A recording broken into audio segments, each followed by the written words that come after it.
Анан ошо кийинки маселе баягы жерлерди кыдырып көргөндөн кийин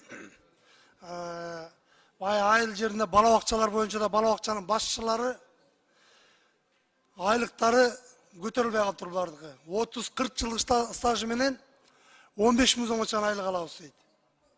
Жоопкерчиликтин баары бизде дейт. Имараттын жоопкерчилиги, балдардын жоопкерчилиги баары бизде дейт. Анан эң башкысы мына 2025-жылы ошо балдардын тамак ашы ателлер каржыланат деген дейт.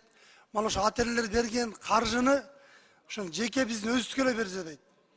Көзөмөлгө коюп койсун дейт. Айыл өкмөттү койсун, же айылдык кеңешти койсун, же роодузун койсун, прокурорун койсун дейт. Эми тендер деп коюп, тендерден биз күмөн санаган продуктлар келип калат дейт. Убагында келбей калып атат дейт продуктлар дейт. Эми балдардын тамак ашын өзүнө түз эле кылып бере турган ушуну чечип берсе дейт. Ушуну Алмаз Бакунжанович, эми бул көйгөйдү өзүңүз будагы бир эле баягы райондук эмес, жалпы Кыргызстан боюнча көйгөйдө.